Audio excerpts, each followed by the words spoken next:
The Akashic Records are a library of not only everything that's ever happened, but every intention, every thought. It's almost like having like a tiny little camera on every single molecule and atom, right?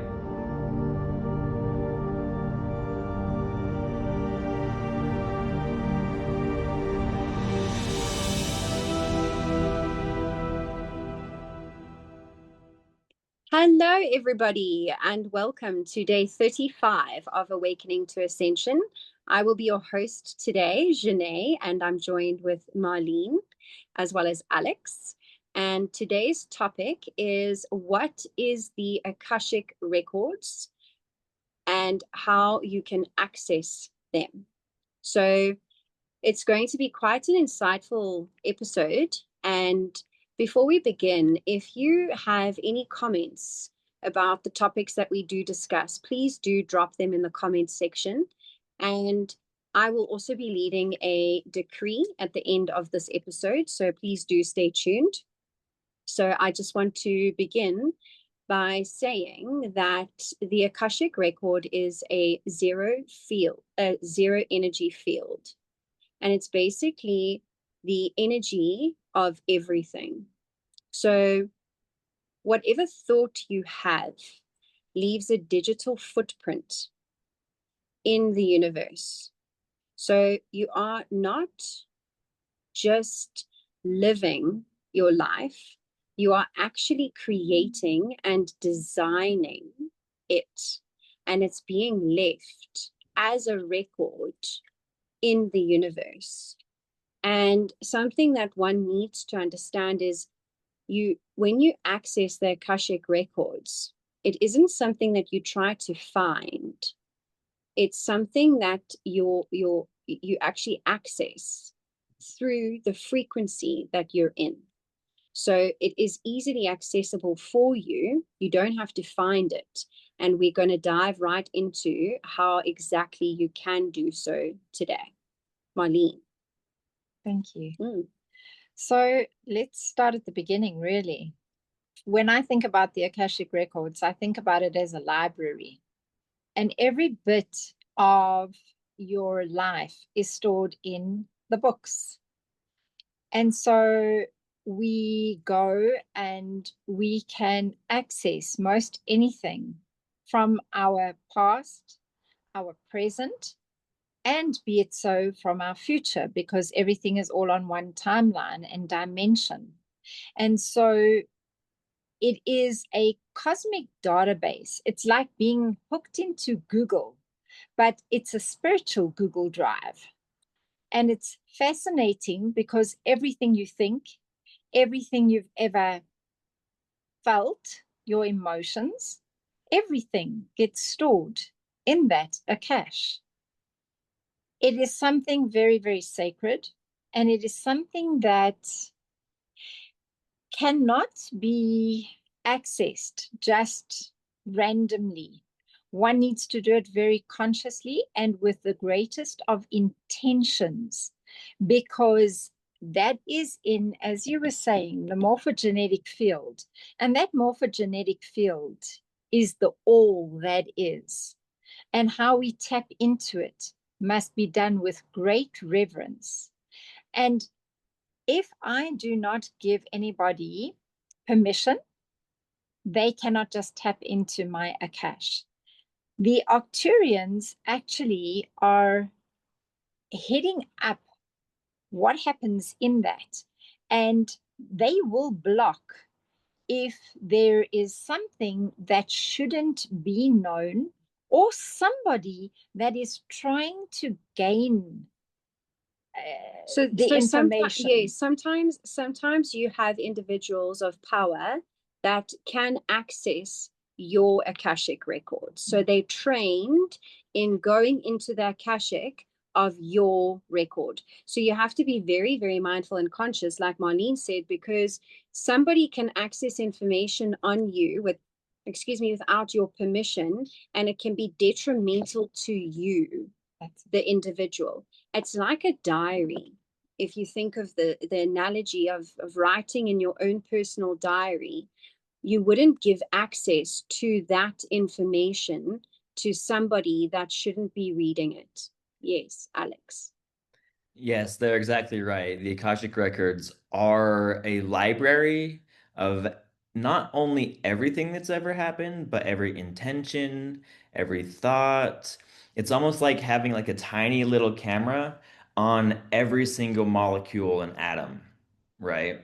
And these records were created before, like when we were all in the source of oneness, right? Looking into the potential of infinity and eternity, realizing that we're going to want all of this documented in one way, shape, or form.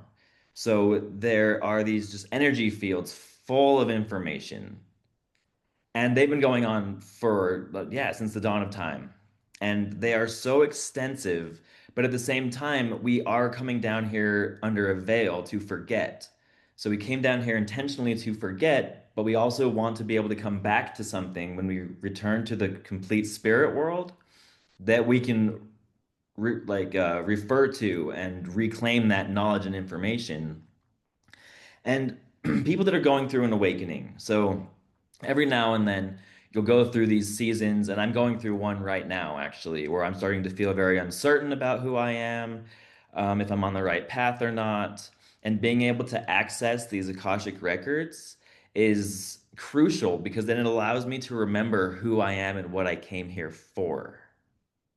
Jeneé or Marlene, whoever wants to go. So, so just with regards to the thoughts, right? Every thought that you have is locked into the Akashic record. That's why it's so prevalent for you to be very mindful of your thoughts. That's why the process of mindfulness is such a sacred practice, because it's the unbecoming. We unlearn a whole bunch of programming, and we have to be extremely mindful with the words that we speak as well, not just the thoughts that we have, because it does go into that digital footprint. And I do also think that, as Marlene said, it's the intention and the consciousness behind accessing the Akashic records. It's also something that you don't access if you're not ready to. Don't feel that you can go access your Akashic records because you may not be ready and the information may not come through. As she said, it will be blocked. So if that is the case and nothing is coming through for you, do understand that it's not in alignment for you at that very moment. Right. Yeah. So that's exactly right. So depending on what your oversoul wants will allow you to access them or not. So if your soul wants you to live an entire life in the dark and your physical body just really wants to know what's going on, your oversoul knows that it's like playing a board game. If you knew the outcome, if you knew what the other players had, it wouldn't be any fun. So we came down here for like the work and the enjoyment, whatever the experience is. But in order to achieve that experience, we have to keep ourselves in the dark to a point. Yes, Marlene. So there's several reasons why we would actually want to go into our Akashic records. And the first one is actually healing and clearing the root of issues. For example, if you had phobias that are recurring, that are very big, if you have relationship struggles, so if you have relationships and the same thing keeps happening in those relationships, and you actually notice that recurrence of it, you can clear it through that. You might have energy blocks, or even to a certain degree, a curse that was put onto you many lifetimes ago, not in this lifetime necessarily, but far in the distant past, in your generational bloodline. That could be one of the very big reasons why you do it.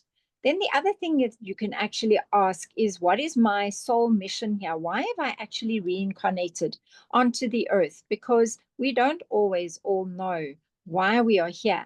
And there comes a time when we do want to understand.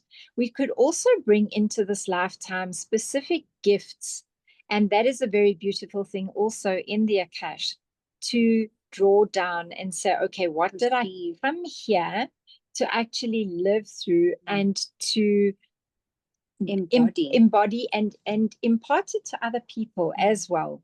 And then the other thing that you can do is you can look into the future. So you'll look into what path you came down here to embody, and also sometimes what could you do better than you have done previously in past lives.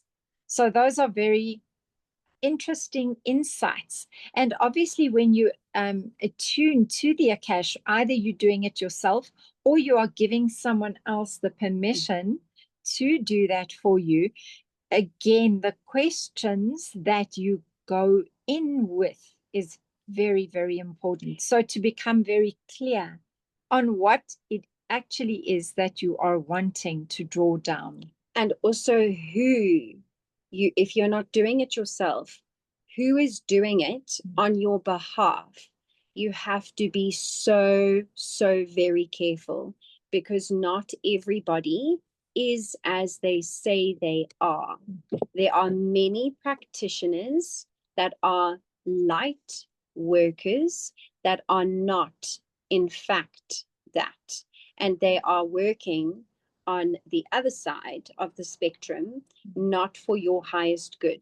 So you do need to understand that they can also manipulate and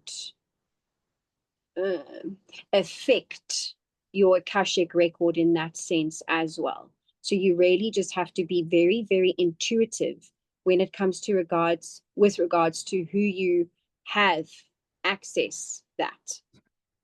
It's a very personal, again, it's a personal database. You are opening an entire software and computer system that's not just, as Marlene stated, of this life. This is your ancestral lineage. This is also not just your present records, but your future records as well. So much information is held in their cache that you really need to not take this lightly. This is a very serious practice that one does. Also, just to add that some alternate doctors, therapists, actually can tap into your Akash, and they can understand what is happening with you medically and why you actually have full body chills. Why you actually have a particular dis-ease. And that can also be assisted for you to then clear and to work through with grace and ease. No, there you go. Yeah. No. Knowing why you're in that position, it's a very, very, very, very powerful tool. I have seen this work on many, many occasions, and it is something so sacred and so incredible to behold, where other people are there, because when you tap into the Akash and you do family constellations, man, even when people are in assisting and it's not you that's actually constellating, believe you me when I say that the people that are gathered there are all there by soul design for the right reason, in the most spot on energy. It's just phenomenal. Nothing to be played with. Powerful. And, Alex, before you come in, I'd also like to just add that, remember, we are mirror reflections of one another, and we are all interconnected. Our experience here is in human form, but our souls have lived many lifetimes before this, and our souls have been connected to one another in various ways, in various forms of life, on various planets and different places. So you need to understand the expansion of information that is available, and also just the highlight of us being one. So when you do access this information, you must also acknowledge and understand that it is intertwined. There's a remembrance about who you are and what you're here to do, and how you find one another and understand it a whole lot better. Yes, I did want to add in, I was going to mention something about the potential for ancestral healing through this that Marlene spoke of so eloquently. And so we are all like, so you can access these records to find out why you do have a certain disease. And whatever life path you chose in your soul state, in your pre-incarnated state, so you don't necessarily need somebody else to access the Akashic records for you. It can be beneficial, but at the same time, like Jeneé said, you have to be very careful who you're giving this permission to, because you're giving them access to basically, yeah, all of your data.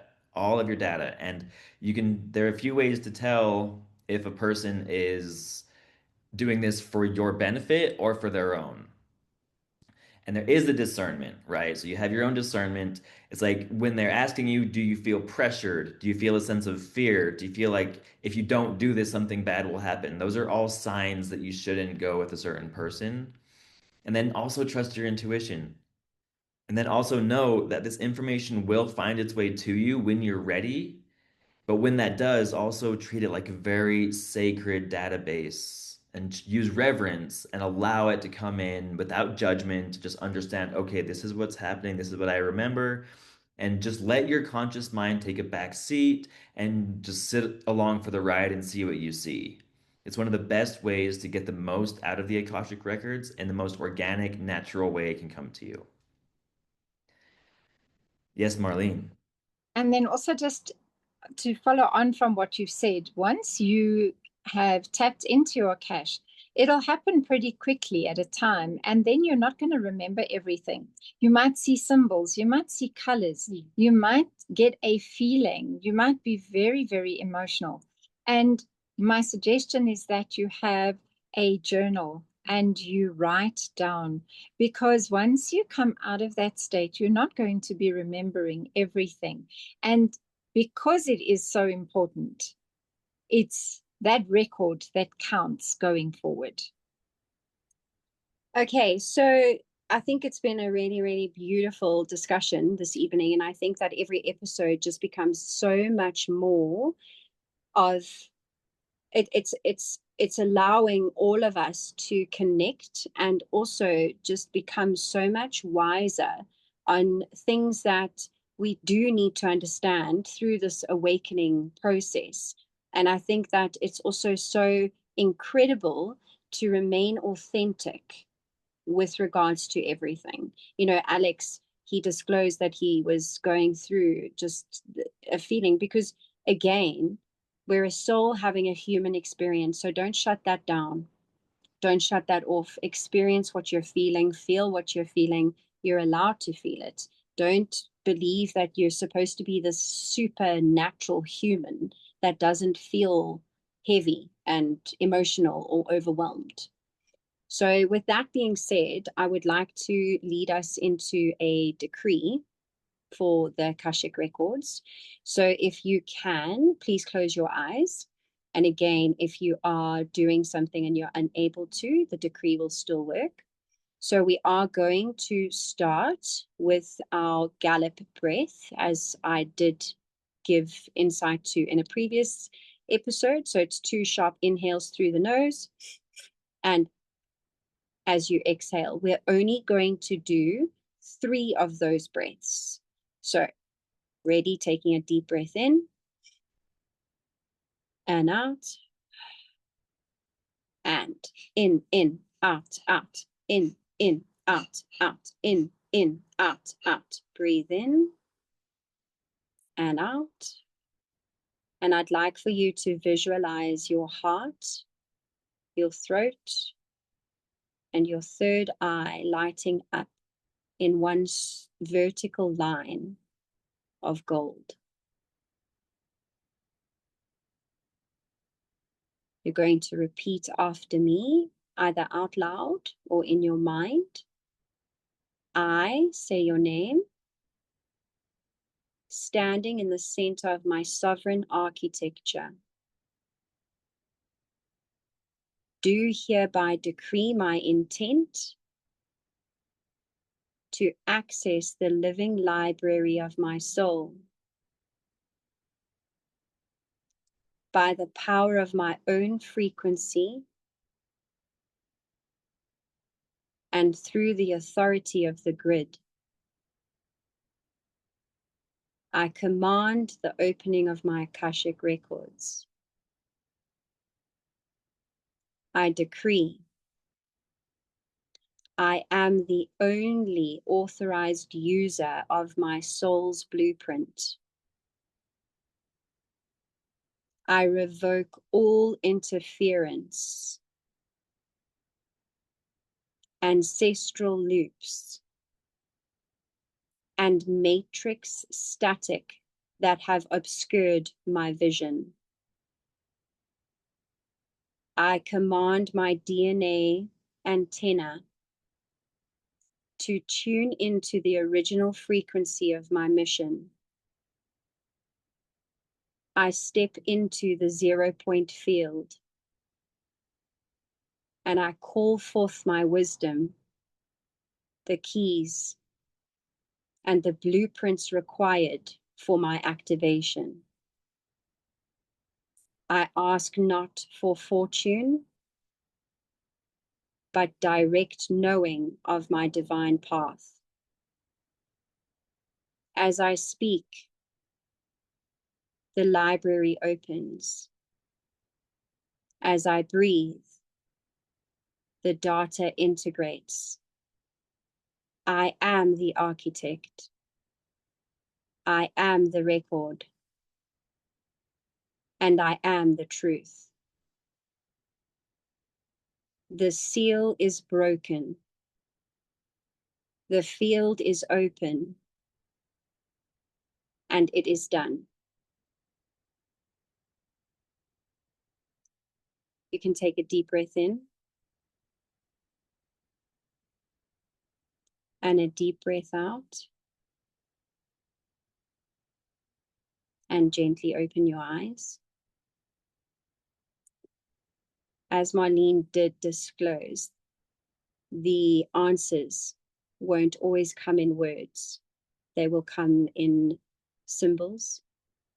And after doing this decree, pay attention to your dreams tonight. Watch the synchronicities that happen tomorrow, because you've just accessed the permanent hard drive of the universe. That was wonderful. Thank you so much for doing that. Right when you started, my feet started vibrating, so that was really, really rad. Thank you all for watching. I really hope you got a lot out of this episode.